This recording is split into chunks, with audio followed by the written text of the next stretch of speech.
সংস্কারের অভাবে মৌলভীবাজারের কমলগঞ্জ থেকে ইসলামপুর পর্যন্ত ৫ কিলোমিটার সড়কটি যান চলাচলের অনুপযোগী হয়ে পড়েছে। বন্যার পানিতে সড়কের কোথাও বড় গর্ত, ইট সুরকি উঠে গিয়ে খানাখন্দে ভরে গেছে। ফলে যানবাহন চলাচল করছে ঝুঁকি নিয়ে। এতে বিপাকে পড়তে হচ্ছে স্কুল কলেজগামী শিক্ষার্থী, চাকুরিজীবী, ব্যবসায়ীদের। অবশ্য সমাধানের আশ্বাস দিলেন এলজিইডির নির্বাহী প্রকৌশলী। মৌলভীবাজার থেকে চৌধুরী ভাস্কর হোমের প্রতিবেদন, জানাচ্ছেন রেজওয়ান শরীফ।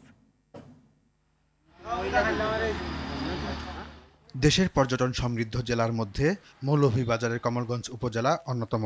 এখানে রয়েছে জীববৈচিত্র্যের সমাহার, লাওয়াছড়া জাতীয় উদ্যান, দৃষ্টিনন্দন হামহাম জলপ্রপাত, চা বাগান সহ নানা স্থাপনা। প্রতি বছর দেশ বিদেশের হাজারো পর্যটকের আগমন হয় এখানে। ফলে দেশের অর্থনীতিতে বিশেষ ভূমিকা রাখছে এই উপজেলাটি।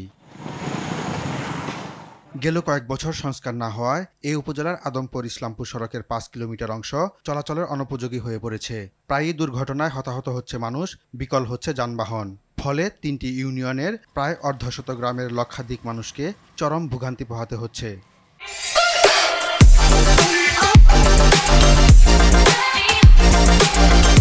বেহাল অবস্থা। এখানে যাতায়াতের ক্ষেত্রে অনেকের বিভিন্ন ধরনের প্রবলেম সৃষ্টি হইতেছে, বিশেষ করে যারা টমটম সিএনজিতে যাচ্ছে বা মোটরসাইকেলে, বয়স্ক লোক যারা। মানুষের তো অনেক তো রোগী আছে না, রোগী লইয়া গেলে মানুষের বহুত কষ্ট হয়। আমাদের গাড়িরও সমস্যা, প্যাসেঞ্জারের সমস্যা, এটা নিয়ে আমরা বহুত ভুক্তভোগী।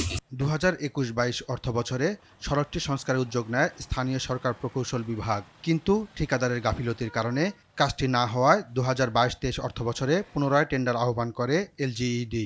দীর্ঘদিন পার হলেও এখনও কাজই শুরু হয়নি। ভোগান্তি লাঘবে দ্রুত সংস্কারের দাবি জানালেন স্থানীয় ইউপি চেয়ারম্যান। একাধিকবার এলজিডির সাথে যোগাযোগ করেছি, কিন্তু রাস্তাটার পুনর্নির্মাণের কাজ সম্পূর্ণ হচ্ছে না। তাই জনগণের দুর্ভোগ অতি সহজরা নিরসন হয় সে আশা প্রত্যাশা রেখেছি। ঠিকাদারের গাফিলতির কথা উল্লেখ করে শিগগিরই সড়কটি সংস্কারের আশ্বাস দিলেন এলজিইডির এই প্রকৌশলী। অনুমোদনের জন্য পরবর্তী অনুমোদন হয়নি, না হওয়ার কারণে ওই গত বছরে এই কাজটা করা সম্ভব হয়নি। এই বছরে আমরা আবার নতুনভাবে এই প্রোগ্রামটা নিয়েছি, হয়তো আগামী ৬ মাসের মধ্যে আমরা কাজটা মেরামত করব। পর্যটন শিল্পের প্রসারে সড়কটি দ্রুত সংস্কার করা হবে, এমনটাই চাওয়া স্থানীয়দের।